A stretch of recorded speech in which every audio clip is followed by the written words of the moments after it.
Imagine having a bad feeling. I think all of us can remember a time when something just didn't feel right. Some people may call it a premonition.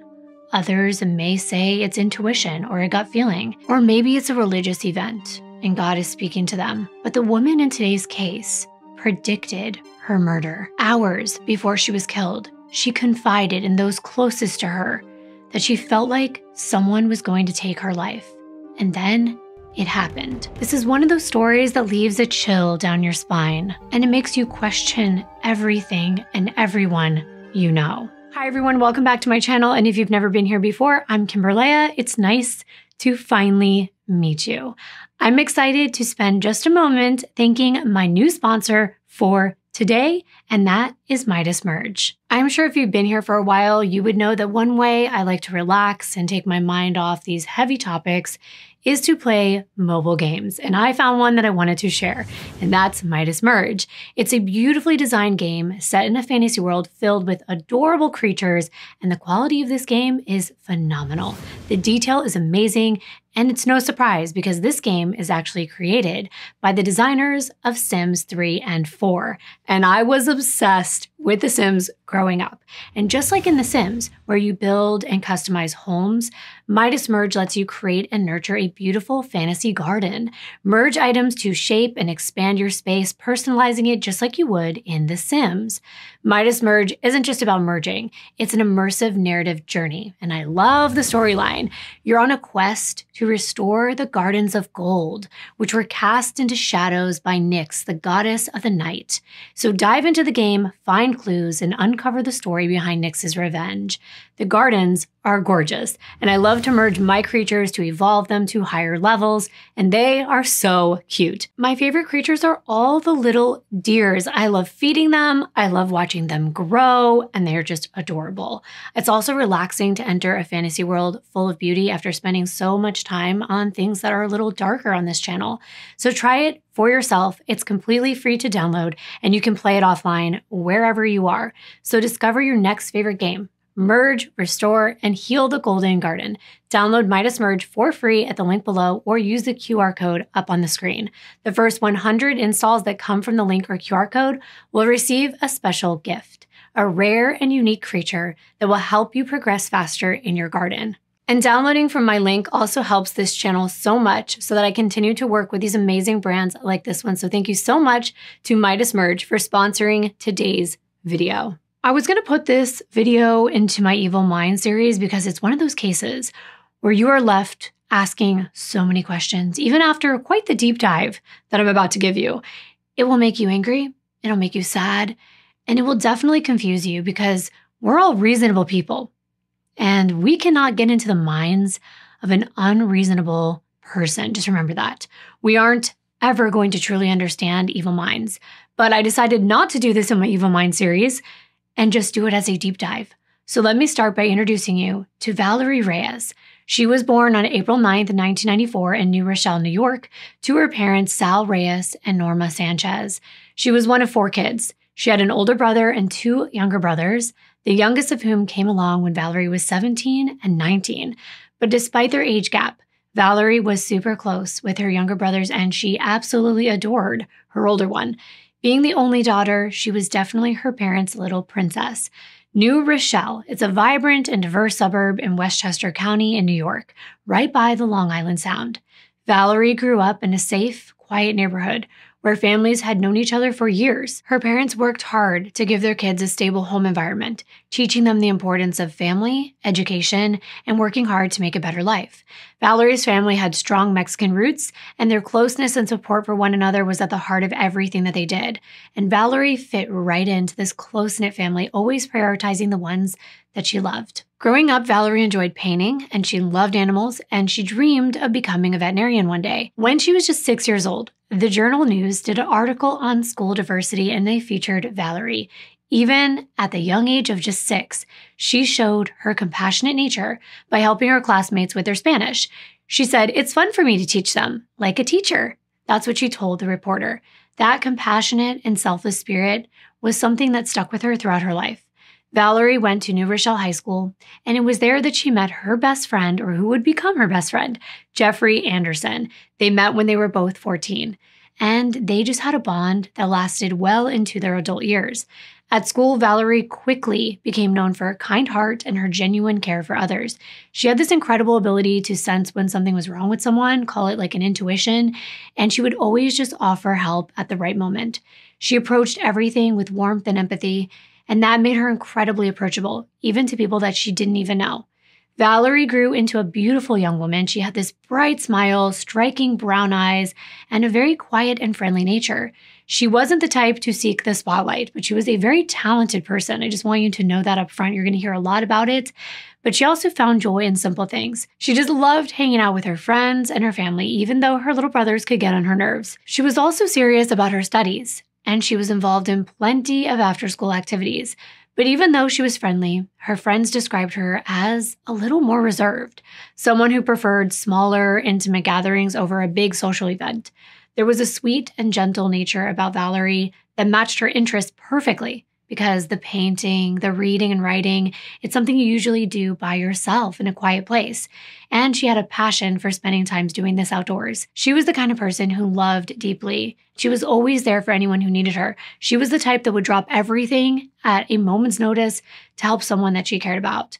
Her mom, Norma, often talked about Valerie's huge heart and how she was the kind of daughter that every parent dreamed of. She was caring, loyal, and full of love. When Valerie graduated high school in 2012, she wasn't quite sure what she wanted to do with her life. College didn't seem to appeal to her at the time. It felt a little too restrictive for someone that was so free-spirited like she was.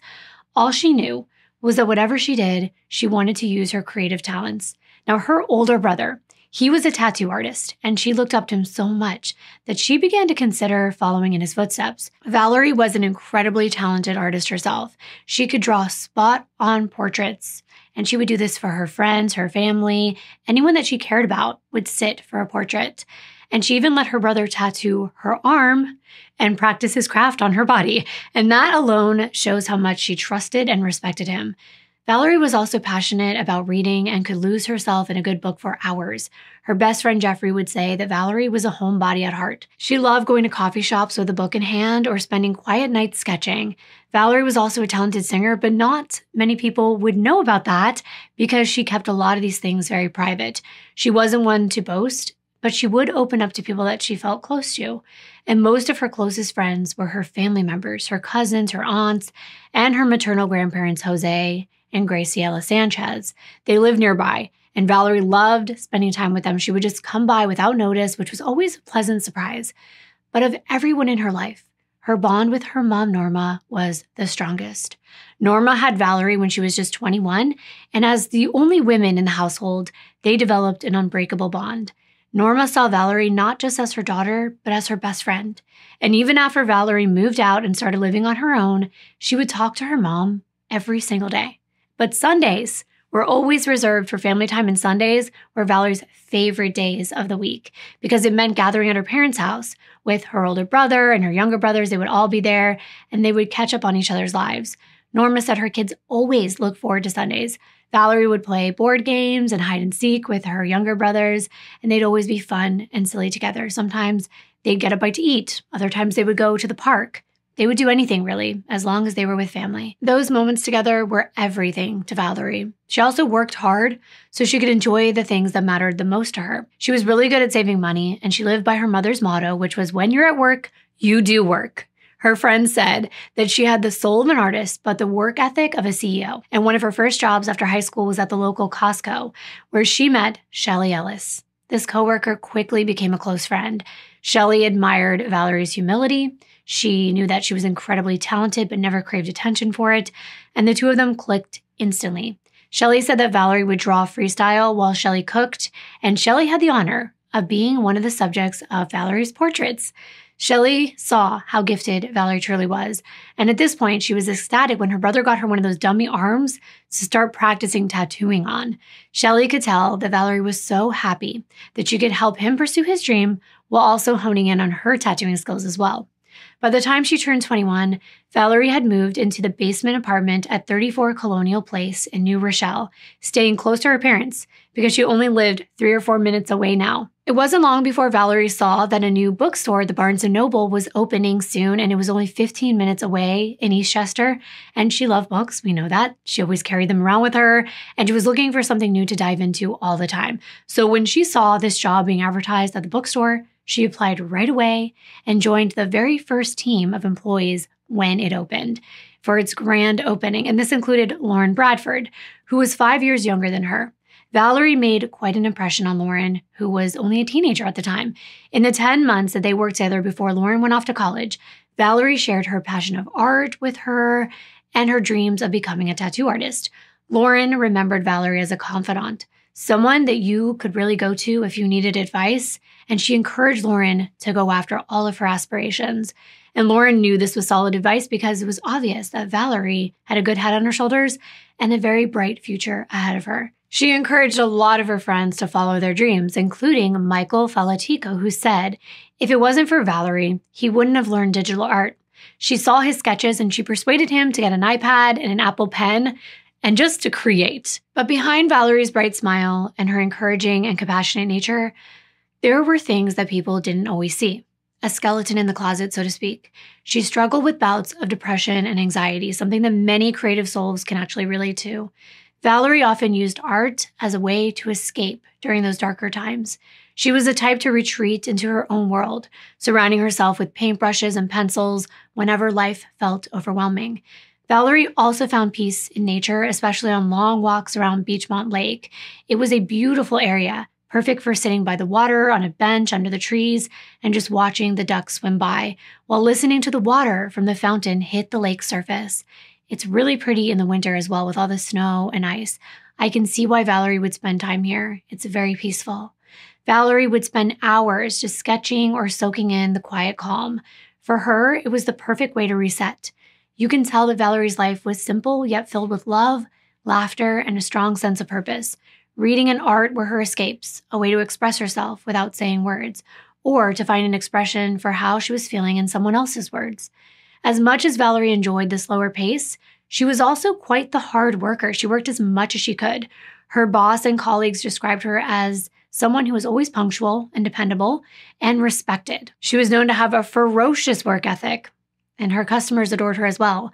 They often commented on her friendly smile and her willingness to go the extra mile to help them find the perfect book. As a neighbor, Valerie kind of kept to herself for the most part, but she would still say hello when she saw her neighbors on Colonial Place. But one of those neighbors ended up becoming a friend. Brenda DiGiacomo, a mother of 5, used to say hi to Valerie every now and then when she would see her come and go during the week. But when Valerie brought a new pit bull puppy home, all the neighborhood kids just rushed over and wanted to see it. And that instantly made Valerie very popular on their block.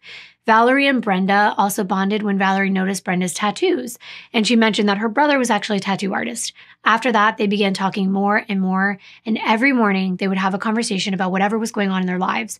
And Valerie would often inquire about Brenda's children. If she didn't see one of her kids for a couple of days, she would say, oh, are they okay? Which Brenda thought was a really sweet gesture. While Valerie was naturally quiet and reserved, she actually wasn't a stranger to love and relationships. She was a very beautiful woman. She attracted a lot of attention, especially from men. And she dated on and off like many people her age. She was always very giving in relationships and sometimes to a fault, and would often put the needs of her partner before her own, which nearly always led to heartbreak. Valerie's mom, Norma, recalls that she could be too trusting at times and that she believed there was goodness in everyone and she always wanted to see the best in everyone. But these aren't bad things, but they're things that could easily make you vulnerable and easy to take advantage of. As Valerie entered her mid-20s, she began to look ahead to the future. She dreamed of things like traveling and exploring new places. She spoke to her friends and her family about wanting to see the world, but her family was worried that she was naive of the dangers that could lie in these unknown places. They, of course, supported anything she felt was right. So to start off 2019, she decided to take a trip to Alaska. And she really started to spread her wings. But soon, tragedy would strike, seemingly out of nowhere. And it would send shockwaves through her extended group of family, friends, and ripple effects extending to her coworkers and her quiet neighborhood. So let's jump to Sunday, January 27th. Soon after she returned from her Alaska trip, that day, Valerie, her parents, and her brothers met up for their weekly meal at her parents' house. There was nothing out of the ordinary about that day. Valerie was her normal self. They laughed, they played games, and after eating, the kids did all the cleaning to give their parents a break. Valerie had to work the next day on Monday, but she had Tuesday off. So she and her mom made plans to go shopping at Home Depot together. On Monday, January 28th, the next day, Valerie went to work as usual, but it was when she came home that something changed. That evening, she texted her mom that she felt nervous. She also texted her best friend Jeffrey, saying that she felt worried about something. She just really couldn't put her finger on it. She had a dark feeling looming over her, a sense that something bad was going to happen to her. Of course, Norma was concerned. She wanted to know, what was this all about? And that's when Valerie called her in a panic. Norma thought it might have something to do with a recent breakup. Just 4 days before this, on January 24th, Valerie had ended a relationship with a guy named Justin Orta, and Norma knew that Valerie had been troubled after the breakup, especially because she was now all alone in her apartment, with Justin no longer being there to keep her company or keep her safe. Norma asked Valerie if her fears had anything to do with Justin, and she said no. She said she just had a lot of panic in her voice, so Norma had asked her to come stay with her. But she said, "No, Mama, I'm okay." But she wouldn't stop going on and on about how frightened she was to be all alone in her apartment. She said she just could not shake her fear, so Norma pressed her even more. Valerie let her know that there was no one specific she was afraid of, but she was hearing about all these murders of young women, and she couldn't get them out of her head. Then she literally said to her mom, "I feel like somebody's going to murder me." Wow. To me, that's a very chilling. And of course, to her mom, she was so desperate for more information. She was prying and prying, trying to get her daughter to tell her more. But she refused to specify why she felt that way. And maybe she really didn't know why. But Norma kept pressing, asking, "Is there someone at your house?" She said no. She asked again, "Is it your ex-boyfriend, Justin?" And she again told her no, it wasn't him. It was just a feeling. Valerie also confided in her mom about having anxiety attacks lately, and that she was becoming scared and paranoid of being alone. Norma knew that Valerie could become anxious here and there, but she was usually a pretty positive person. So this was very worrying for her mother. For her to be this bent out of shape wasn't normal. Valerie told her she was going to try to go get something to eat and calm down. So she left her apartment to visit a local market just around the corner, where she bought some groceries before returning to her place. Later that night, she did text her mom goodnight, and she told her she finally ate and she was feeling better. She also promised she would calm down. Norma was confused about what was going on with her daughter, but she knew she was going to meet up with her the very next day, and they would be able to talk through how she was feeling, and she would get to the bottom of it. At the same time Valerie had been texting Norma, she had also been texting her best friend Jeff with the same concerns, telling him the same thing, that she thought someone was going to kill her. He wasn't sure what to make of it. Was it just Valerie worrying about something she'd seen on the news about crime in the neighborhood, or had someone made an actual threat against her? Valerie never answered that question, but Jeff tried his best to be there for her, and by 11:35 that night, she finally said goodnight to Jeff, texting him, quote, "I'm a knockout now, my eyes can't open anymore, LOL," end quote. The first sign that something wasn't right was the next day, on Tuesday, January 29th. Norma was now waiting for Valerie to show up at her house. They were going to go on their shopping trip, but she never dropped by. Norma tried reaching out and calling her and texting her, but Valerie never answered her calls or responded to any of those texts. Norma thought her daughter was probably just tired. She needed some sleep, especially after how overwhelmed she was the night before. So she just let it go and let her be. But Norma wasn't the only one not getting an answer from Valerie. Family members and friends had reached out and never got a response either, which wasn't like Valerie. Still, the alarm bells were not going off yet, since there were times when Valerie liked being alone. It was the next day, on the morning of Wednesday, January 30th, when Valerie didn't show up for her shift at Barnes & Noble, that her coworkers became concerned, and they started reaching out to her family. Norma knew right away that something was wrong. She said, "This isn't Val. We talk all the time, so it's not like her to just not answer her phone." She knew in her heart that something was wrong. She hadn't been seen for 2 days now, and concerns were growing. It was completely out of character for Valerie to suddenly lose contact with her family, and even more unusual for her to miss a day of work without notice. Valerie was always reliable. She took her job very seriously, so this kind of behavior was alarming, especially since she just told her mom the day before that she was afraid someone might try to kill her. Norma couldn't shake the feeling that something was terribly, terribly wrong. All calls to her cell phone went directly to voicemail, suggesting her phone was either off or it had died or it was broken. Her mom, dad, and her now ex-boyfriend of under a week wasted no time. The three of them went to the New Rochelle Police Department at 2:43 p.m., and they filed a missing persons report. Norma relayed to the officers that Valerie was so upset on the night before on Monday that she could barely speak, and she thought that someone was going to murder her, and now this. It was too eerie considering that she had gone radio silent. They explained the last time they physically saw her was on Sunday, and that Norma and Jeff had spoken to her on Monday night, both of them talking her through her fears, with her last text to Jeff going out at 11:35. No one had heard from her since. One of the first steps the police took was to search Valerie's Colonial Place apartment in New Rochelle. There weren't any clear signs of a struggle, but forensic analysis did uncover small traces of blood in several spots. A faint stain on Valerie's pillow, 2 tiny spots on the bathroom floor, and another on the toilet. However, these were so minimal, they didn't provide much information. The police also noted that several of Valerie's belongings were missing, including her iPhone, her iPad, wallet, and some items of clothing and bedding. While this might suggest that Valerie had left voluntarily, her friends and family were adamant that she would not just disappear without giving any notice. Given her recent fears that someone was out to harm her, the police started leaning towards the possibility of foul play and that she was possibly kidnapped. Naturally, one of the first people they looked into was her ex-boyfriend, Justin. This recent breakup could have given him a motive. However, he was quickly ruled out as a suspect and even became very active in the search for Valerie. He handed over his cell phone and his iPad to be analyzed, and her mom and dad gave the police a recent picture of their daughter and information pertinent to being able to put in a missing persons poster. Her family immediately began making copies of the poster and distributing it all around town and on social media. No time was wasted creating a Facebook page to help find Valerie. Her family and friends began posting right away, asking if anyone had seen her. Others were posting hopeful messages. One of her cousins said, "I hope you are okay. I love you." There were also some assumptions and false information posted there as well, as per usual when groups like this are created. One person claimed they were a family member of Valerie's and that she had been last seen on Monday, January 29th, walking to a New Rochelle train station. Now, this actually was not true, but this was shared on a bunch of other platforms like X, formerly Twitter, and it only hindered the investigation. But so did the fact that Valerie was a grown woman with the ability to leave on her own volition. Her parents felt like they weren't going to get the help that they really needed from law enforcement, so the family actually hired a private investigator the very next day. This PI thought he had tracked her to a Manhattan ATM around 2 a.m. because he was looking through her transactions, and one of them appeared to come from that location.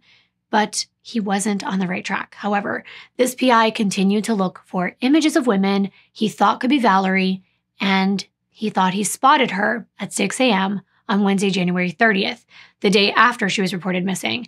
Now, to be fair, detectives in New Rochelle that were working on her disappearance, they showed her mother this photo of the surveillance video of a woman at a Chase Bank branch near Radio City Music Hall. And Norma positively identified the woman on camera as her daughter Valerie, but it turned out she was mistaken. But in these stressful moments, it's really not uncommon for loved ones to make mistaken identification of images.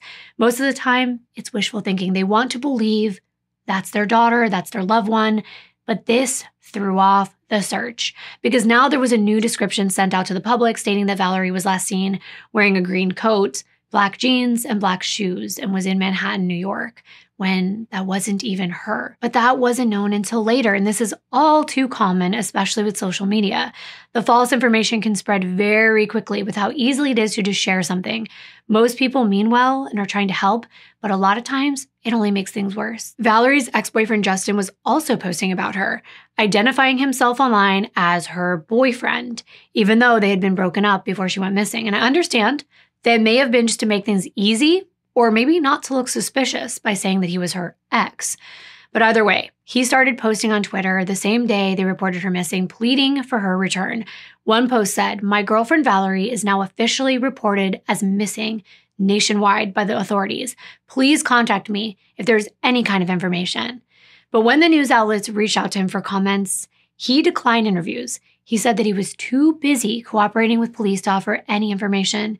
He then posted something very cryptic. He said, "What's done in the dark will always find a way to shine." And I think that could look a little suspicious, but there wasn't anything to hold him on. The missing persons poster said, "Have you seen Valerie Reyes? 5'3", black hair, brown eyes, half a sleeve tattoo on her left arm, and a right forearm tattoo." And then they had the description of the clothing that was incorrect, but they said last seen wearing a green coat, black jeans, and a black pair of shoes. They also let it be known that she suffered from anxiety and depression, which I thought was interesting because I have not seen a poster that explicitly said that on it. I don't know, maybe I'm the last person to know this, but I did find that interesting and also helpful because that could give you the mindset of a person you might see or try to approach. This information was also tweeted by the NYPD Midtown North's account. I noticed she also had an eyebrow ring on her right brow and very distinctive way of lining her eyelids with like a cat eye shaped black eyeliner. And she was sometimes seen wearing glasses. Despite extensive efforts by the police throughout New Rochelle and New York City, they initially had no luck finding any leads. That is, until the morning of February 5th. 8 days after Valerie went missing. A 911 call came in at 8:23 a.m. A highway worker who was routinely sweeping the streets in that area was calling to report a suspicious red suitcase that they noticed about 15 feet off the side of the road in a wooded area along Glenville Road, just north of Stillman Lane in a quiet residential town of Greenwich in Connecticut. This was in a whole other state, but the area bordered Westchester County in New York, and it was only a 20-minute drive from Valerie's New Rochelle apartment. The road worker explained that he was in an area he frequented to maintain the roadways, and he immediately noticed the bright-colored suitcase that hadn't been there before. Anytime there's a suitcase somewhere, I think it's natural to wonder what's inside, why is it there? So he stopped and walked down the embankment to investigate further. But when he got to it, he was a little bit apprehensive about opening it all alone. So he called his boss, James Clifford, the foreman of the Public Works Department, and told him to come out to be there to assist him. When James got there, they began to inspect the suitcase. They unzipped it, only to be met with a very foul smell. Once they peered inside, they were immediately confronted with a gruesome discovery. It appeared to be the body of a deceased woman. Now, I do want to point out that normally during the warmer months, this area is dense with greenery and brush. But when this was happening, it was in the middle of winter. The trees were bare, the ground was wet with ice and melted snow, and you can see right down to this area where the suitcase was found. It was also a very bright suitcase against the contrast of the winter's brown and black ground and barren tree branches, making the suitcase very hard to miss. Officers from Greenwich, Connecticut Police Department were sent out to the scene, and this area is home to just under 2,200 people. It's considered a pretty small town. Things like this were not expected to happen here, so they quickly blocked off a portion of Glenville Road with police vehicles. No one could use this road unless they had to enter due to living in the area. And while the scene was being processed for evidence, death investigators made their way to the suitcase and completely unzipped it, throwing open the top portion and exposing what was inside. And that's when it became apparent that the victim was a female. They estimated between the age 18 to 30 years old. They couldn't be sure, but they knew that this wasn't a child. She was in the early stages of decomposition with mottling around her hands and feet. Now, I used to define words like this because I was in school for death investigation, but I took a very long break. But guess what? I just resumed my studies and I'm currently enrolled in a class about crime scene management and documentation. And I know a lot of you have expressed your desire to learn more about crime scenes. So I actually do want to tell you what modeling is. It's spelled M-O-T-T-L-I-N-G. It's also known by its scientific term, levito reticularis. I learned about this when I first started classes a couple years ago, and it occurs when a victim is close to death or right afterward. It's a pattern of spots, streaks, or patches of different colors or shades on the skin, and it usually includes a red or purple marbled appearance, especially in lighter skin tones. Now, this is caused by a disruption in blood flow to the small vessels underneath the skin, which could lead to a drop in blood pressure and cool the extremities. So if this starts happening as death approaches, it doesn't exactly hurt, but the victim can feel their hands and their feet going cold. Mottling usually appears first on the hands and feet, and then it travels up the legs and arms, and it can also occur during septic shock, and that usually indicates death would be within the next week or so. All of this is sad, but it's also science, so I wanted to offer that explanation, and now you can share it with someone else if you hear it again, which I bet you will now that I've said it. But going back to the scene, the victim's body was clearly forced into a position that would allow her to be stuffed in the suitcase. Her face had been wrapped with several layers of packing tape. She had shoulder-length black hair, she was barefoot and wearing an unbuttoned shirt and denim jeans. She was bound at the ankles, the knees, and her hands were bound behind her back with what appeared to be white twine and more packing tape. Most of the tape had been placed over her mouth and chin area, and she had been beaten. There were obvious signs of head trauma, including bruising around the face and a large hematoma to her forehead. It wasn't clear where she had been killed, of course, but it did seem as though this wasn't the location she died, but they couldn't tell how her death occurred. They had to wait for the medical examiner to conduct an autopsy. The crime scene technicians combed this entire area for any pieces of evidence that they could find, and by noon, the body had been transferred to the medical examiner's office for autopsy. Then the Greenwich Police Captain, Robert Berry, from the Detective Division, held a press conference, and it was right in front of the location where the body had been found. And he did this right in the middle of the closed-off road, as reporters from the area came to ask questions. Now, I did find this video. I want to play a portion for you, and I do want to point out some very important parts to focus on. Hey everyone, again, my name is Captain Robert Berry from the Greenwich Police Department, Detective Division. Again, we had a homicide investigation that we're continuing from this morning. This remains an active homicide investigation. We're just about now finishing up processing the scene. Our last detectives and forensics detectives are finishing up as we speak. I do want to confirm the information that was out there a little bit this morning, but the victim was found bound at the hands and at the feet, and the victim was found in a suitcase. The victim has now since been removed from the scene. We have received numerous public tips, which is very appreciative. We are following up on each and every one of them. We do want to encourage the public to continue to call in those tips. The Greenwich Police does have a tip line. That's area code 203-622-3333. Again, that's 203-622-3333, and that is an anonymous tip line.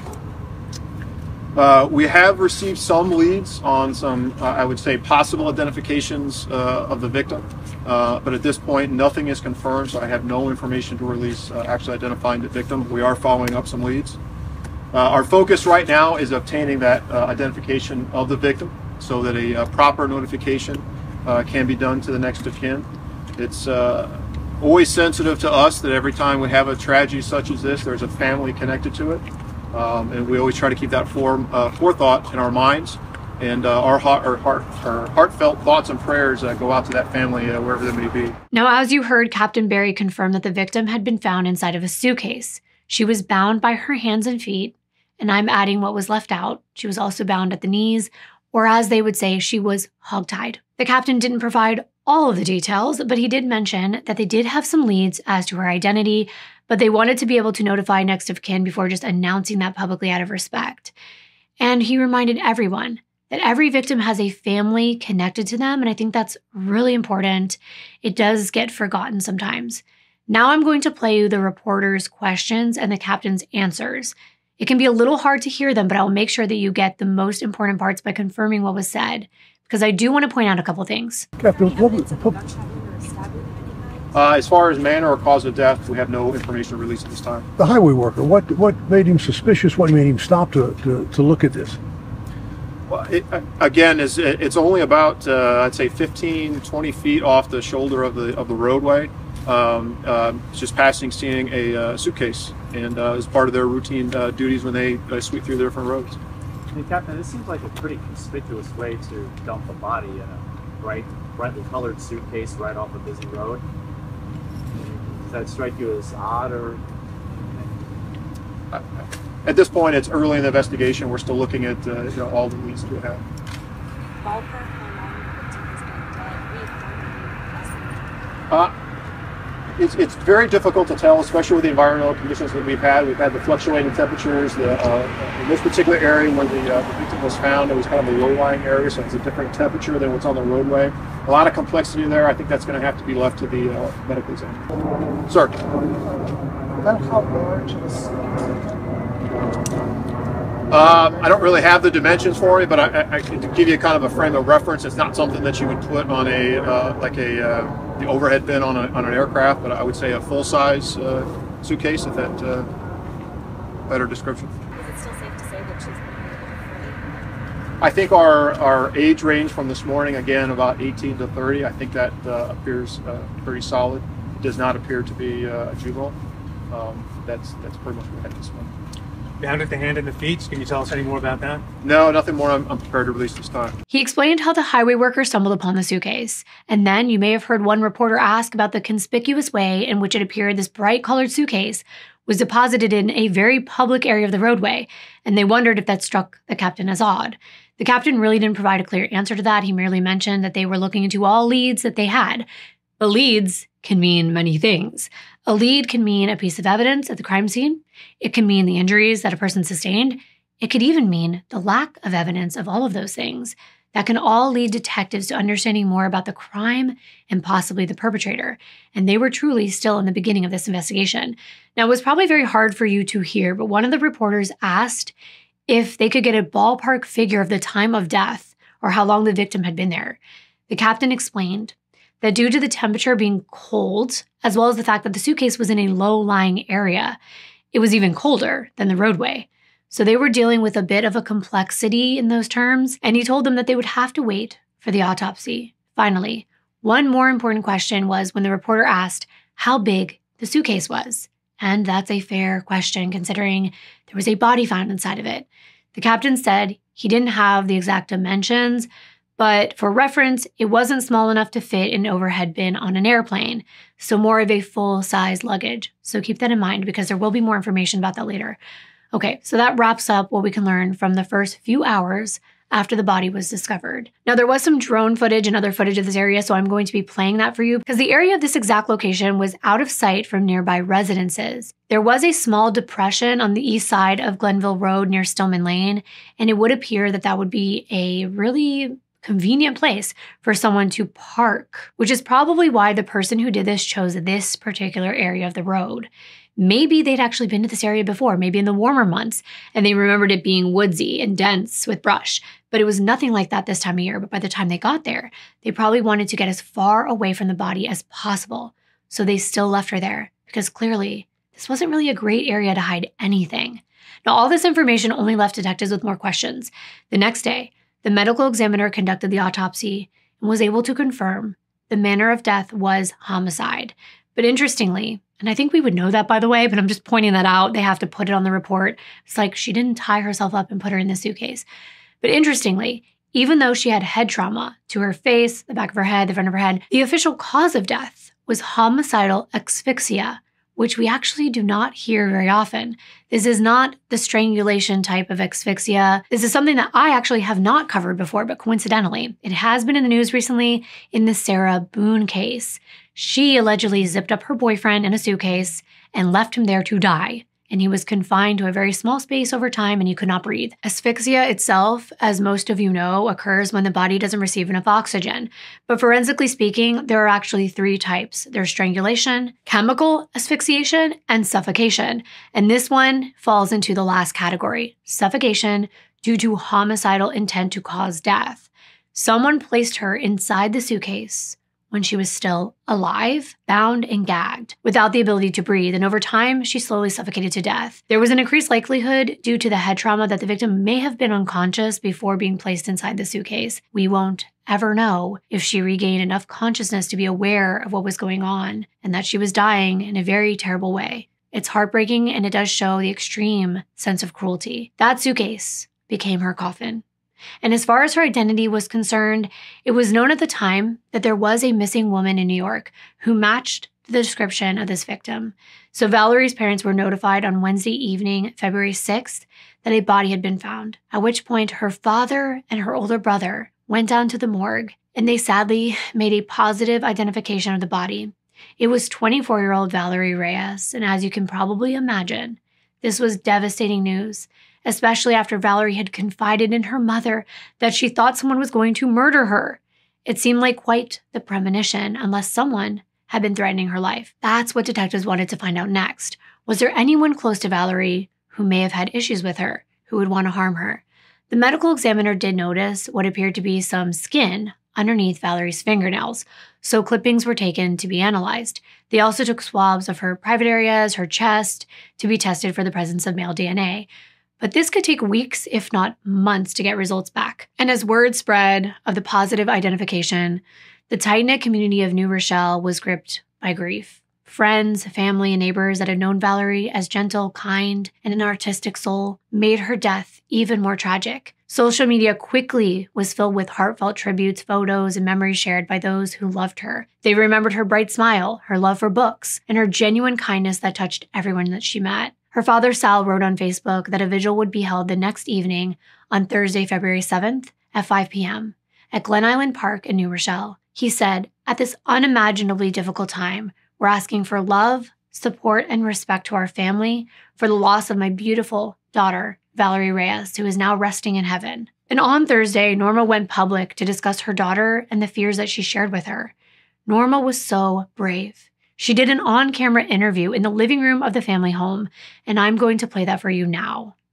It's actually where I gathered a lot of the information about the phone call and the text messages that she and Valerie exchanged the last time that they spoke. So here we go. Monday night conversation we had.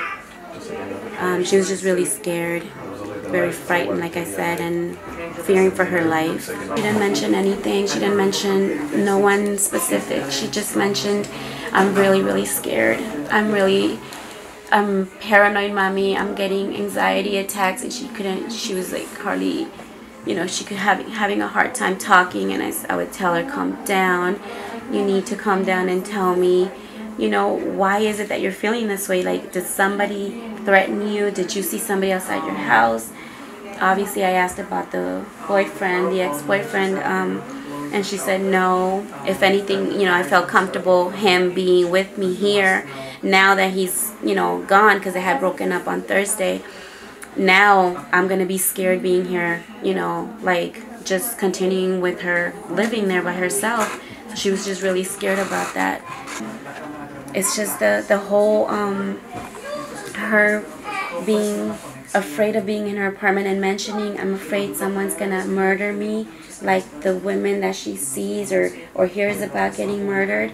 And then her story ending up this way. It's just like we wonder who made her feel this way. Did somebody mention to her somebody's out to get you or something? I don't know. We don't know. You heard that Valerie never mentioned anyone specifically. It seemed like she truly had a genuinely bad feeling that something was going to happen to her, a feeling that she could not shake. So was this more of a premonition than anything else? And some of you may not believe that can even happen. Some call it being psychic. Others believe it's God. But gut feelings can be a real thing. And even though Norma was still wondering if anyone had threatened her daughter or did anything to make her feel uneasy, there wasn't any proof of that yet. So now it just seemed like a very weird coincidence. Or she could have just been very in tune to the vibes around her and was really able to pinpoint that something bad was going to happen. I have felt that way, and it has been true in my own life, so tell me if you have. But there is more. They might think that she's just a runaway, that she's just, going into bad things or whatever. No, that's not the case. I can promise you that's not the case. She wasn't looking for anything at 2 a.m. or saying, "Oh, well, I'm going to go to a club or whatever." No, that's not Val. She hated those places. There's so many questions that I have, and I'm sure they're doing their thing, their investigation, their part, but I think I need to know. I think I need to know where, just I don't even know how to explain it. I think I need to know.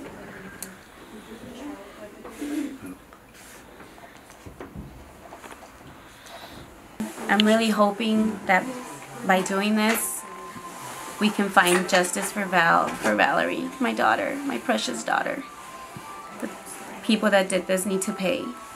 They really need to pay. They really do.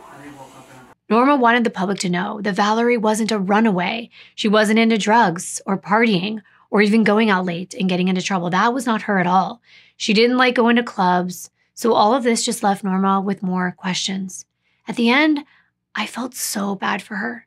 She just kept kind of like looking off into the distance on camera, maybe at her husband or someone else in the room. But she just kept repeating that she just needs to know. She just needs to know.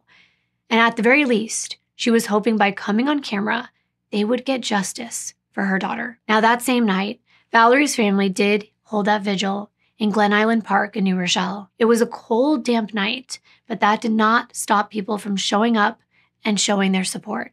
A few hundred people, including dozens of Valerie's friends and close family members, huddled tightly together. Many of them were holding white candles and singing and praying in Spanish. A lot of people were crying. The gathering took place beneath the park's old German-style castle, and there were women who were holding rosary beads beside circles of candles adorned with images of Mary or Jesus. Norma gave a very moving speech directed at the unknown person who had treated her daughter so cruelly. She said, "My daughter did not deserve whatever you did to her. My daughter was pure. My daughter was a good soul. You will be caught. Sooner or later, he will get caught. I know it. I know it." And she added that she was amazing. And she wasn't just saying that because she was her mother. She said she was a beautiful soul, a beautiful daughter to her, a beautiful sister, and amazing in so many ways. Then she told Valerie that she loved her. It was really hard to watch this. It's a very sad video, and you can tell how broken Norma was. She was so overcome with emotion, she actually just fell into the arms of the people around her. Valerie's best friend, Jeff, pulled out a keychain in the shape of a sandal from his pocket. It had the name Valerie inscribed on it, and he told the media that he bought it for her while he was on vacation in Mexico, but he never got the chance to give it to her, so now he planned on keeping it on his keys to remember her. As the vigil came to a close, they heard people shouting, "El Niña, El Niña, El Niña," spreading through the crowd, meaning the girl, the girl, the girl. Another man cried out, "Justice for Valerie." Within just a few days, a GoFundMe page was set up by a friend to help the family pay for funeral expenses, and it raised nearly $3,000 in just 3 hours. But soon the case would take a kind of unexpected turn. Remember those road workers who went out there and they stumbled upon her body? Well, that foreman, James Clifford, when he had been called out there by his employee, he became the subject of an investigation because this man took photos of the crime scene on his phone, including an image of Valerie still bound with a visible head wound. It's pretty rude, disrespectful, and disgusting in my opinion, and a lot of people shared the same sentiment. Because then he took it upon himself to share these photos with other people. Now, sharing these photos was a clear violation of privacy, not only for Valerie, but also for the integrity of this entire investigation. The last thing her grieving family needed was to see these gruesome images of Valerie circulating among Clifford's acquaintances. And unfortunately, one of the people that Clifford showed the photo to was a business owner from Connecticut. And it's so sad for me to think about this because it's all money-based. He chose to share them with a media outlet. And when he did, he had to reveal where he got them from. And that is how James Clifford was investigated. He didn't face any criminal charges, which I was pretty surprised about, but instead he received a very minor disciplinary action, including a brief suspension. He was placed on paid administrative leave for like 5 days, and he was demoted as foreman for 6 months. Oh, and then he lost 5 vacation days. And he had to do a mandatory sensitivity training, but he claimed it was just an error in judgment. Now, his attorney, Lindy Arso, who was representing him, said that taking that photo was not with any ill intent. She said it was actually the actions of a traumatized person who was stunned by what they encountered. She said he was actually devastated by what he found, and it was an obvious error in judgment to take a picture of it. But she argued that he certainly didn't have any ill will or bad intention. But I have to say, I do understand being shocked about something happening, but I also think you have time to cool down, think about what you're doing, and you're still sharing these photos with other people. So I don't really buy that. But the public was outraged, and Greenwich First Selectman Peter Tesse had to make a public apology on behalf of the county. He said that Valerie was a daughter, a sister, and a cousin of a family who's suffering a tremendous loss at this time, and the thoughtfulness and insensitive behavior by this employee was inexcusable. He wanted to extend his heartfelt condolences to her family. Now, there were many reactions throughout the community once Valerie's body had been found. Lucy Nolan, she's the Director of Policy and Public Relations at the Connecticut Alliance to End Sexual Violence. She made a very bold statement to the news stations, explaining that the nature and the way in which her body was found displayed an extreme example of the objectification of women. She said, quote, "It's disgusting. As women, we've always been taught, and some men believe, that our bodies are for their gratification. Women are taught our whole lives that we have to look over our shoulders, have to be careful, end quote. Now, even though at this point in the investigation, there was no evidence to suggest that this was domestic in nature, the article that this was included in correlated the way Valerie was found to assuming that it was either a partner or a man who forced himself on her and then discarded her afterward. Since 2000, there have been about 14 deaths related to domestic altercations per year in Connecticut. And on my other channel, my husband and I have been covering one of those. It's a deep dive into Jennifer Dulos, mother of 5. And the statistics are disturbing. I'm going to get to more of that in just a moment or at the end of this video. But remember Valerie's neighbor, Brenda? Well, she had noticed that Valerie wasn't around for a couple of mornings, but she just figured that she went on vacation again until she saw a Facebook post. Can you imagine finding this out from a Facebook post? I can't. It's never happened to me yet, but I cannot imagine that. It was on February 1st, and it had the missing persons poster posted. And when she saw that, she just started crying. Still, she was holding out hope that Valerie would be found safe. But then when she learned of the discovery of the body, she could not believe it. She said it's disgusting, especially since the person who did this to her is still out there. Then she commented about the road worker who took those pictures of her body, saying that this is not a joke. It's someone's life. And she explained how her children are horrified by the news. It's the first time that something like that had happened so close to home. She said she feels like her children are now prisoners because she doesn't know where the murder took place. She doesn't even feel safe letting the kids out in their own front yard. I'm going to play a video of Brenda being interviewed. I can't believe someone hurt her. She's innocent. She's amazing. She was amazing. She was amazing to the kids on the block. She was a sweetheart. I don't understand how someone could hurt someone like that. She could have been murdered across the street. You don't want your kids outside. You don't know what's going on. And for them not to identify anybody or find anybody, it makes it even more worse and scary. It's heartbreaking. Clearly, Valerie was so well liked and would be missed by so many people. The community wanted answers. So back to the investigation. Remember the private investigator who was initially hired by Valerie's family? Well, he had done some preliminary research into her bank statements, specifically related to her most recent transactions. Well, New Rochelle and Greenwich detectives took over that part of the investigation, and her bank card was their main focus going forward.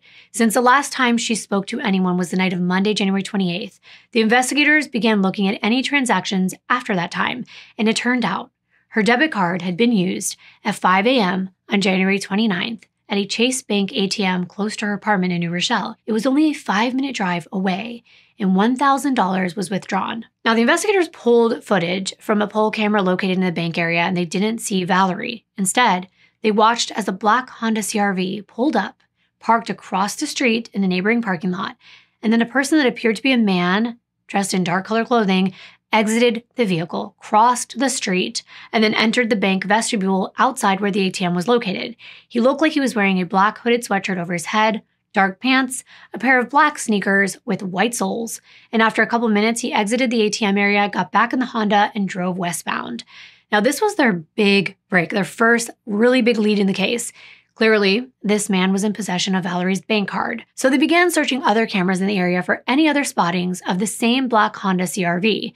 They also searched license plate readers, and they found a black CR-V license plate that was captured 2 minutes away, located in the intersection of North Avenue and Lincoln Avenue in New Rochelle. They ran this license plate number, and it matched to a 2017 black Honda CR-V that was registered to a company out of Flushing, Queens, New York, which was about a 20-minute drive away from Valerie's apartment. And as they continued searching through bank records, they saw that another $1,000 withdrawal occurred on January 30th, the same day that Valerie had been reported missing, this time at an ATM in Midtown Manhattan.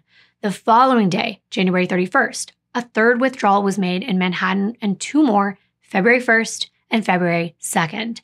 In total, $5,350 was taken out of Valerie's account from the time that she disappeared to within days of her body being found. The next day, on February 9th, detectives reached out to the company the car was registered to. It was a car-sharing company that lent vehicles to the public through an app on their phone. And once you sign up and provide proof of a valid driver's license, you can come pick up a car from the company's parking lots all over the city without having to speak to anyone. And these cars are available 24/7. Interesting. Let me circle back to the car because I want to tell you something else before I go into those details. Since there were 2 different states involved in this case, the FBI assisted with the investigation. Now, they had been back to Valerie's apartment trying to find anything of evidentiary value. Now it seemed clear that a struggle had occurred there. Despite there not being a bunch of blood present, there was still blood, as I mentioned, in at least 3 locations, 2 in her bedroom and 1 in the bathroom. Now it seemed as though somehow the perpetrator got into her basement unit and something happened in Valerie's room on her bed. And then perhaps the killer cleaned up and cleaned himself in the bathroom.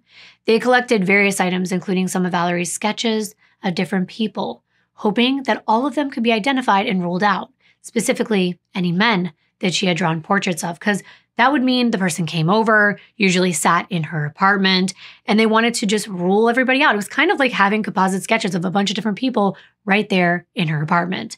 They used Valerie's social media accounts to match most of the portraits to pictures on her friends list, profiles of people that she knew. But there was one portrait of a guy that they could not match to any of the people Valerie was following at the time. Now, this piece of evidence and the car connection were being uncovered at the same time. The rental car company gave detectives the name of the individual who retrieved the black Honda CR-V on January 28th, which was then returned the 29th. So in the time frame in which Valerie had disappeared. His name is Javier Enrique de Silva Rojas, and his driver's license information, including his Flushing apartment building address, which was close to the rental car lot, was given to detectives. They pull CCTV from the building. They scrub through January 28th, and they spot Javier on camera at 10:50 p.m. leaving, and he's wearing a black hooded sweatshirt, black pants, black sneakers with a white sole, just like the person seen on the bank footage using Valerie's debit card. They pulled CCTV footage from the car sharing lot, and it showed the same man retrieving the black Honda CR-V at 10:55, so it was walking distance from his apartment.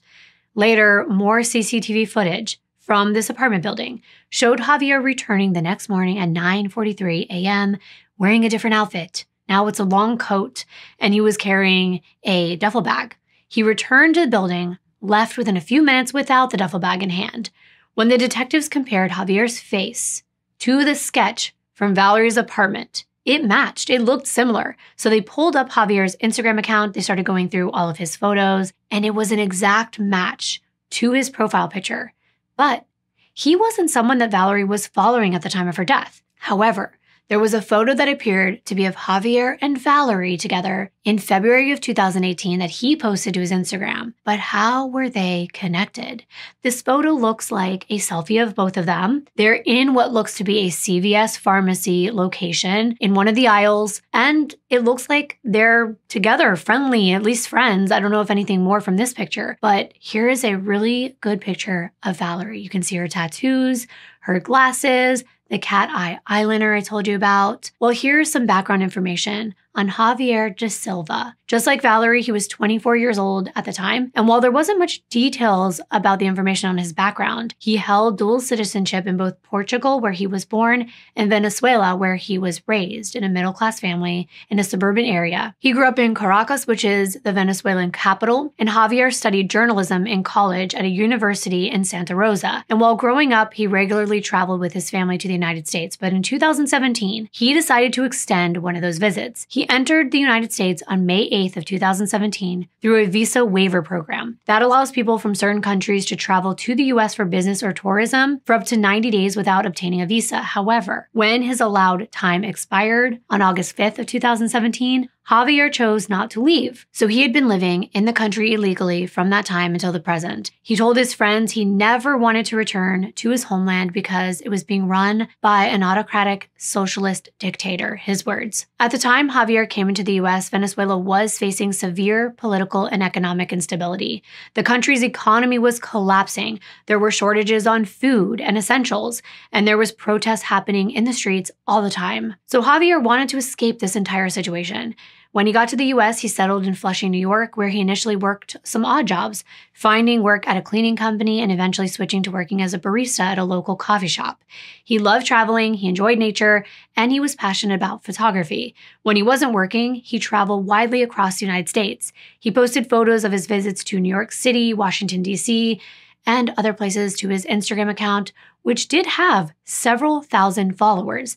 In these photos, Javier has long hair, he's got that cropped beard, he kind of looks like the typical urban hipster. And over the years, it appeared from his social media presence that he had several girlfriends. But none of them appeared to be that serious because they would be switched out for the next one. People that were close to him knew him as kind and thoughtful, and one of his friends who went to college with him before he dropped out to move to America said that he even tried to get her cancer treatments out in the US. When detectives did run a background check, Javier did not have a criminal record, so they wondered if he had obtained her debit card somehow but not been involved in her murder, or if he was the killer they were looking for. Detectives didn't think this was a coincidence. On February 8th, Javier shared a picture to social media showing off a new Apple laptop and computer monitor.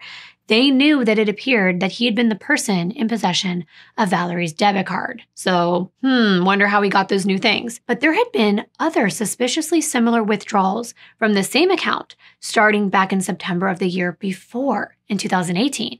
So detectives need to know more. So they asked Valerie's family and friends if the name Javier sounds familiar, and sure enough, a friend of hers tells detectives that Valerie had met Javier on a dating site and had briefly had a romantic relationship with him, maybe for 3 months, back in 2018. But interestingly, later in September, a few months after the breakup, this friend explained Javier texted Valerie out of the blue with an apology because he said he mistakenly used her debit card information that he had obtained when they were together to withdraw funds from her account. And he felt bad about it and wanted to reimburse her. Valerie then texted a friend and told them to handle the situation because she was not interested in communicating with him. Clearly, this dude sounds a little sneaky. He's a thief, of course. So it's no wonder Valerie seemed to have enough with him and wanted her friend to correspond and get the reimbursement. She specifically texted this, quote, "I don't want to talk to him at all or have anything to do with him," end quote. How do you mistakenly use someone's debit card information that you clearly had to either take a picture of or write down? You had to have a record of it somehow. But one thing detectives know is that the deceptive banking behavior is not something new, but Javier having possession of the actual card was something new and did seem to start the night in question. She wouldn't have willingly given this card to him. Norma let detectives know she didn't know Javier that well, but she wasn't a big fan of him. She explained that when he and Valerie met on a dating site at the end of 2017, that by January 2018, they had officially started dating. She only met him once or twice, so most of what she knew about him, she heard from her daughter. But she remembered him being very persistent when it came to asking Valerie to become his girlfriend. She also recalled him being a fan of horror movies, and he seemed much more interested in Valerie than she was in him.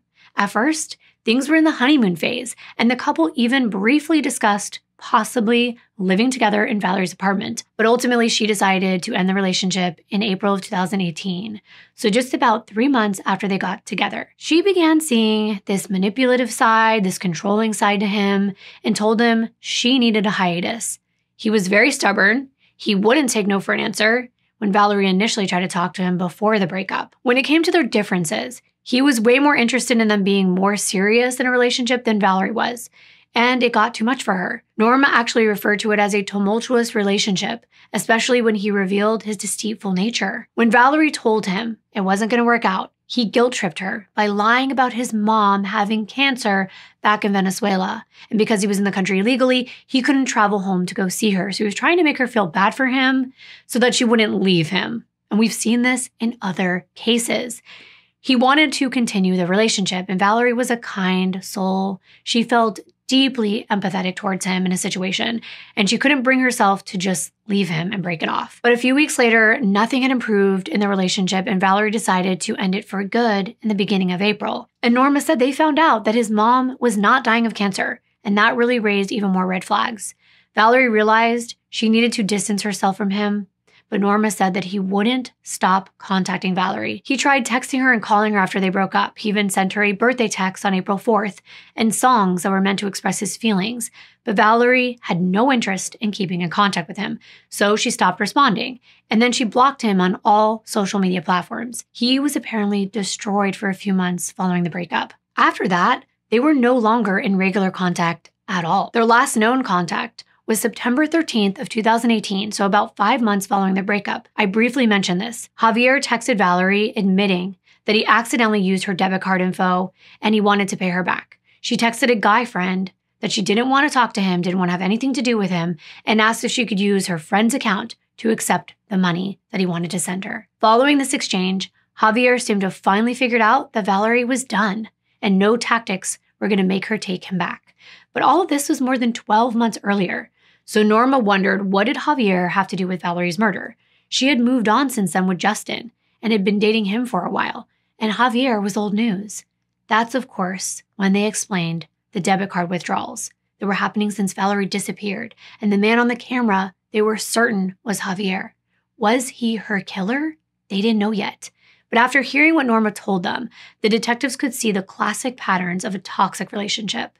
Javier appeared to be someone desperate for control, and when he didn't get it, he could have become dangerous. From the beginning of their short relationship, Javier displayed what we know as love bombing. He overwhelmed Valerie with intense affection and attention that quickly escalated to a level of seriousness that she found uncomfortable. This tactic creates this false sense of closeness. This period of time can be very intense and make it harder for someone to recognize the underlying red flags. His refusal to accept the end of their relationship and his repeated attempts to stay in contact show his inability to let go and respect her boundaries. All of this added up, the moving too fast, the creating dependency through emotional manipulation, and using guilt to control his partner and make them overlook his flaws in his behavior. Now, these signs can be subtle at first, but they often lead to more obvious forms of control.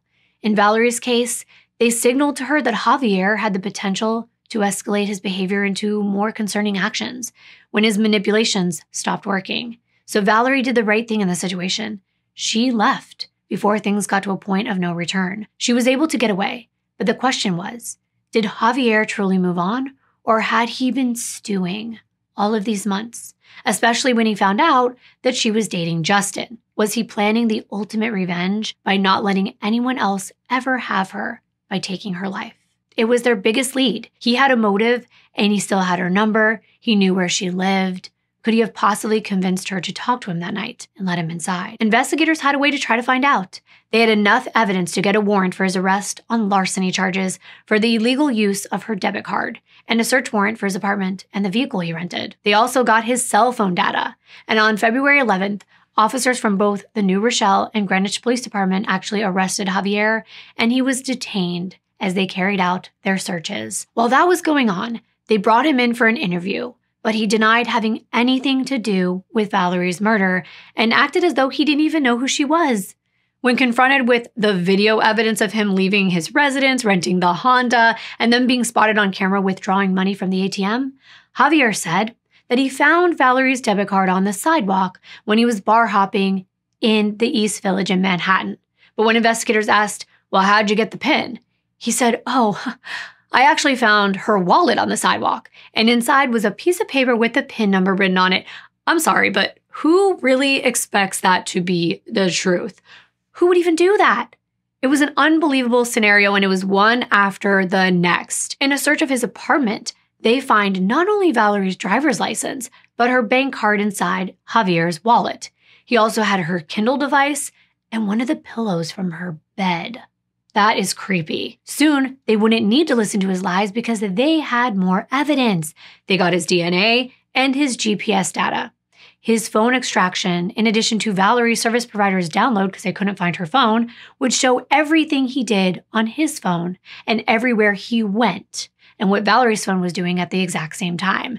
That's the part that I love to dive into, so here goes. First, they found that text from Valerie to her friend back in September 2018, saying she wanted nothing to do with Javier.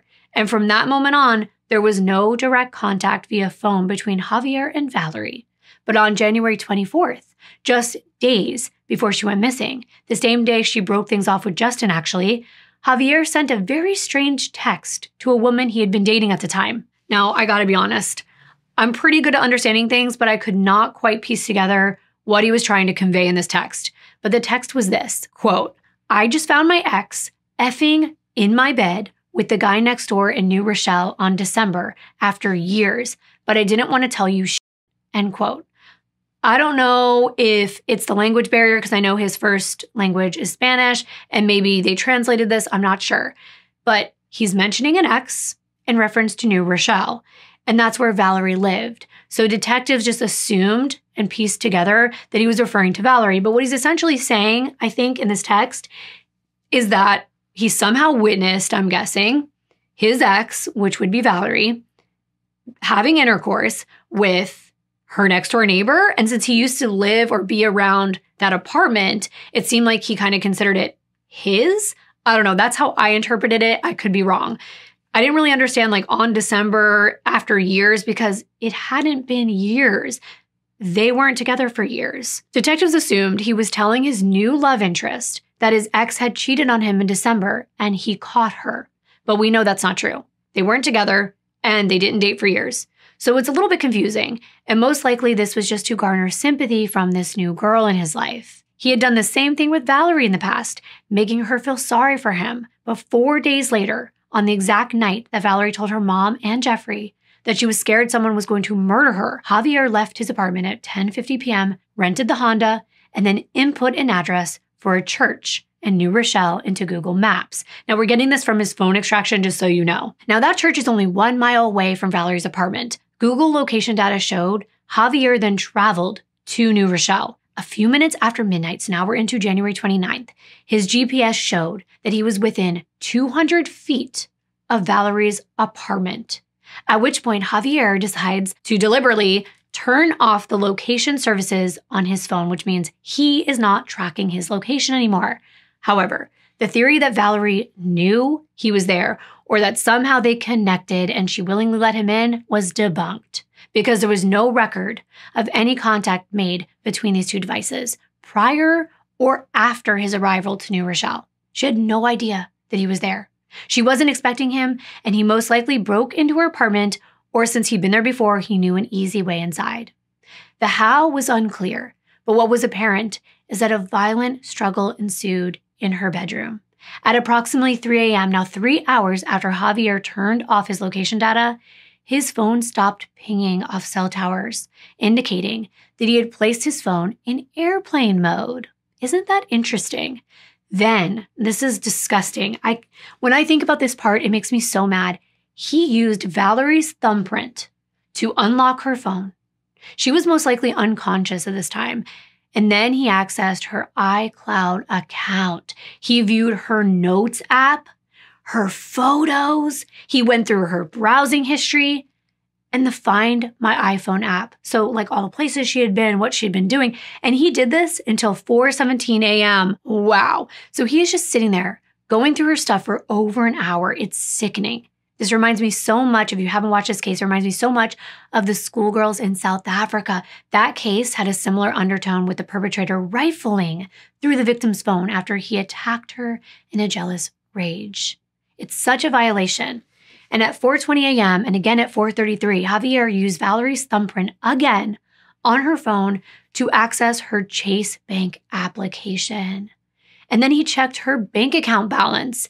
At some point, he placed tape over Valerie's mouth, tied her up, and then put her inside a suitcase while she was still alive, and then placed that suitcase in the back of his vehicle. Just a half an hour after he accessed her bank account from her phone, he went to the bank and he was caught on camera withdrawing that $1,000 and driving westbound. And then his phone location data was turned back on and his phone pinged in Harrison, New York at 6:29 a.m., then Darien, Connecticut at 6:34 a.m., and then at approximately 7:11 a.m., Javier was once again accessing several different apps on Valerie's phone.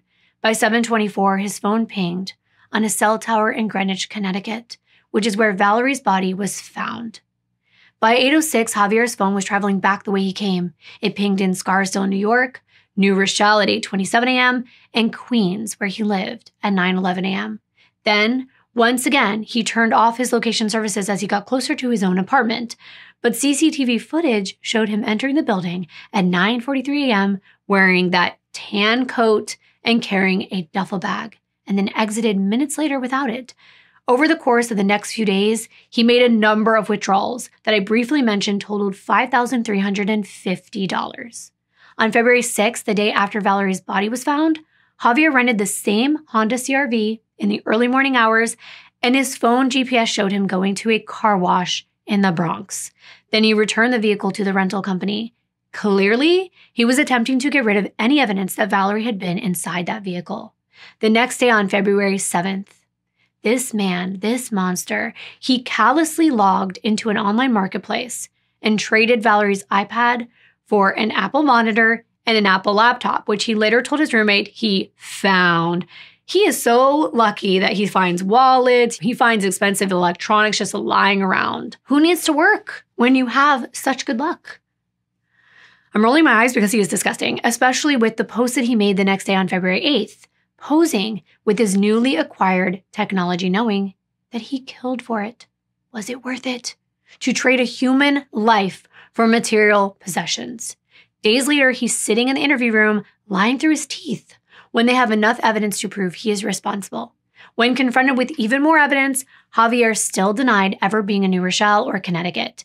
But now he admitted that he did date Valerie, but he hadn't seen her since the beginning of 2018. He claimed that everything was good in their relationship and it ended on good terms, even adding, and this was so weird, that his favorite thing about her was that she smelled good. Yet he couldn't remember how long they dated. He was like, we didn't have an anniversary, so that meant maybe they didn't date even 6 months, right? But when they showed him text messages and the phone data of him being in New Rochelle and driving to Connecticut, he admitted he rented the Honda on January 28th, but he drank a lot that night and he blacked out and he didn't remember anything that happened. How convenient. Finally, the detective showed him a picture of Valerie's deceased and partially decomposed body, and he began to break. In these pictures, she definitely didn't look the same way she had before he had done this to her, when he threw her away like trash and left her to die. Now Javier was claiming he was with Valerie on the night of the 28th, and that her death was a complete accident, that it actually happened while the two were having intercourse. Well, of course, they want him to elaborate because they already knew this wasn't adding up, because they knew she wanted nothing to do with him. They hadn't made any plans to meet up. They hadn't had contact in a long time. She wouldn't have let him inside willingly on a night that she had a terrible gut feeling. She was terrified she was going to be murdered. But they let him tell his version of what happened. And when asked how she died, he replied, "She fell. We fell together." When detectives asked if Valerie fell off the bed, he nodded and explained she fell on the floor, cracked her head open while they were getting a little rough while hooking up. He said he tried to help her, but she wasn't responding. And at that point in the interview, he began to cry. He was shaking. He was shaking so hard he was having trouble speaking. But he told them that he put his mouth on her mouth. He tried to put air in it. And then when asked if Valerie was bleeding, Javier could only whimper. And that's when he said, "I'm a bad person. I did something wrong. I didn't call the police because I thought they would blame me.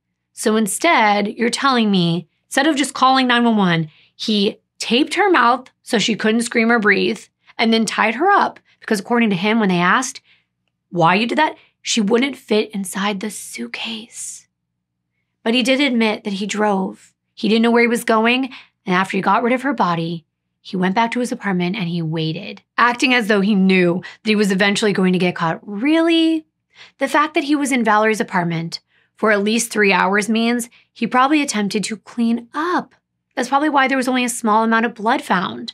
So it seemed more like he was trying to get away with it. But he nodded yes when asked if he knew that cops would find him. He even claimed, and this was just laughable to me, that the reason he withdrew the cash from Valerie's account is because he wanted to get caught. Of course, the investigators did not believe this story. I mean, there was way too much premeditation for this to have been an accident. But let's say that it was. Let's say he was only there to steal her bank card. If the death was an accident, why not just call 911 to help this young woman that was still alive? But he put her inside of a suitcase.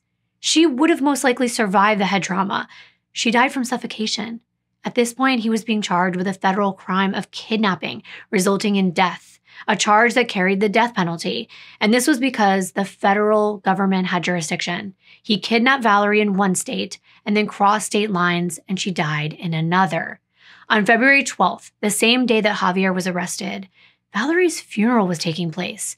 It was at St. Gabriel's Church, while the captain was holding a press conference, and I'm going to play a portion of that now. Ever since Valerie Reyes was found deceased in Greenwich on February 5th, Greenwich police have been working closely with police from New Rochelle, New York. Several crime scenes have been examined, hours of surveillance video have been reviewed, and numerous interviews conducted. Detectives from both agencies have pursued a multitude of leads. There has been an intense focus on the use of Valerie's ATM card, after which we believe she was murdered. This line of investigation, corroborated by others, led us to a suspect.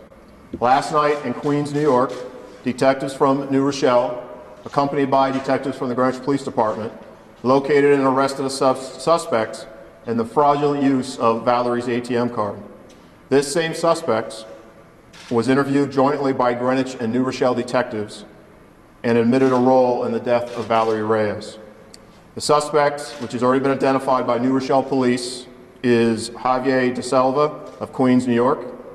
At this point, Mr. De Silva is the only one that's been identified as a suspect, but I want to emphasize investigation continues.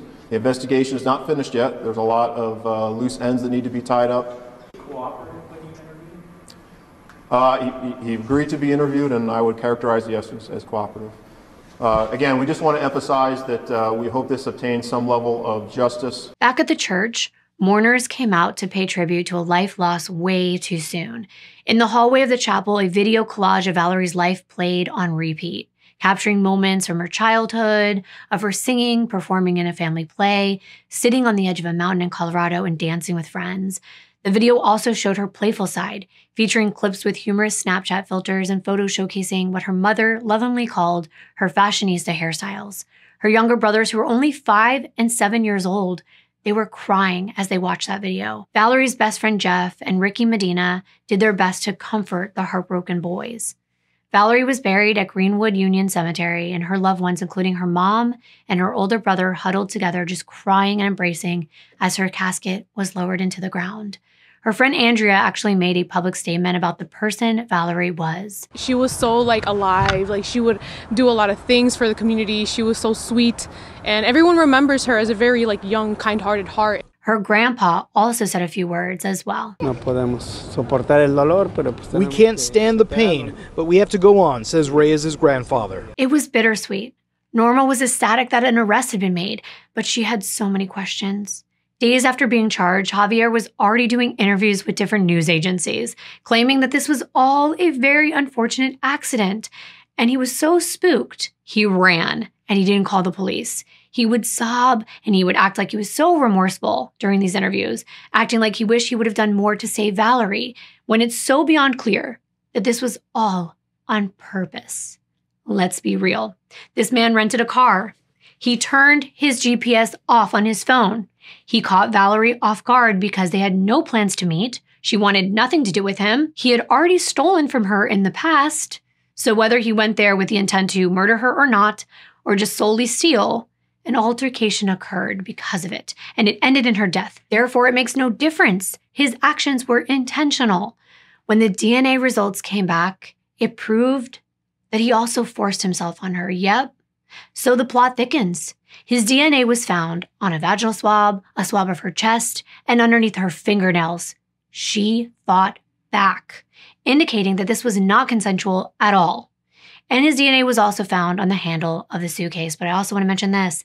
When he was interviewed, he had I think it was on his left, under his left eye, he had a mark there, a bruise there that was healing. She hit him. We know that she hit him. So she was fighting him. 4 days before this, he sent that text about being upset that his ex was sleeping with somebody else. How would he have known that? Because he was probably stalking her. This case started to appear to be about Javier taking what he wanted, Valerie's body on his terms, and her money. Whether he intended to kill her that night or a struggle ensued as he tried to force himself and she resisted, she was dead because of him. And he was only upset that he got caught, I can tell you that. In total, he stole more than $10,000 from her bank account from September 2018 and the days following her death. When her ex-boyfriend, Justin Orta, heard about Javier being arrested, he said that it came as a huge surprise. He said Valerie did not speak of Javier recently, and she never said she was afraid of him either. Justin also mentioned he didn't know Javier was even in New York anymore. He thought he moved to California. They came here to actually tell us that they have someone in custody, and then they released his name. My heart dropped. It's like emotions of so much anger and hate, but relieved, just thankful, just thanking my daughter, because I would ask her, I would pray to her every single night to guide them, to lead them to any evidence that might lead to his, whereabouts. I know a lot of people are going to be relieved knowing that there's, this monster, that they caught him already. That they made an arrest in the same day as your daughter's wake. What does that mean to you? Exactly. It means a lot. It means a lot. It's different when your child dies of natural diseases, but when a monster comes and takes your daughter away or your child away, for what? For what? It's not only hurt, it's hate. So I feel relieved because they have him, but of course we're still obviously devastated.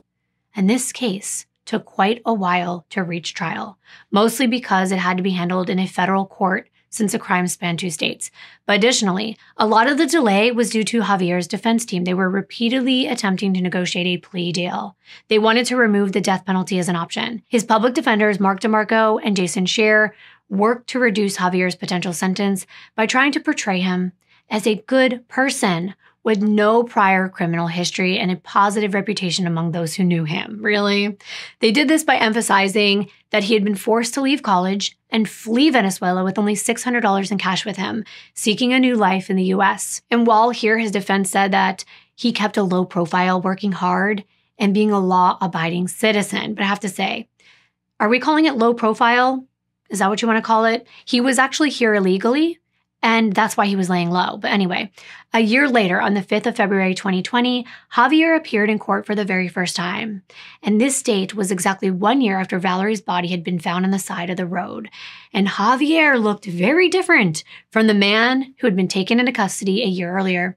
His hair was neatly cut, his beard was shaved. It gave him more of a clean-cut appearance, which is not uncommon when you're dealing with someone this nasty and evil because you want to make them look nice, not disheveled or anything. He accepted a plea agreement which required him to plead guilty to the charges against him in exchange for the removal of the death penalty. In a statement provided to the court, Javier said in Spanish, quote, "After a violent struggle in her apartment while Valerie Reyes was still alive, I bound her feet and hands, put tape over her mouth, and put her in a suitcase," end quote. 3 months later, he appeared in court for his sentencing hearing. Now, this part of the proceeding is where the defense team can plead for leniency, and friends and family of the victim can share their impact statements. And then it's kind of balanced and weighed by a judge, and they decide what the sentence is going to be.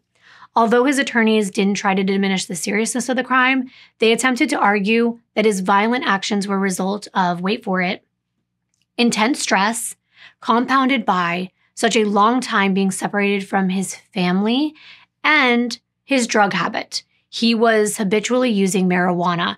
Last time I checked, though, I'm just saying, I don't think marijuana is usually related to violence per se. I usually think it makes people more calm. They also just described him as a broken man that was sincerely regretful for his actions and fully aware of the horrific nature of what he had done.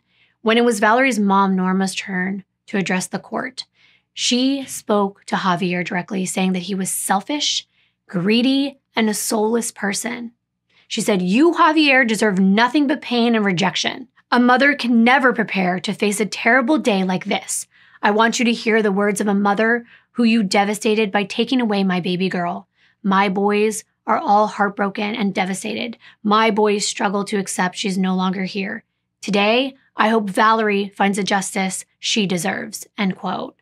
Javier was also given the opportunity to provide a statement, and I was surprised he did.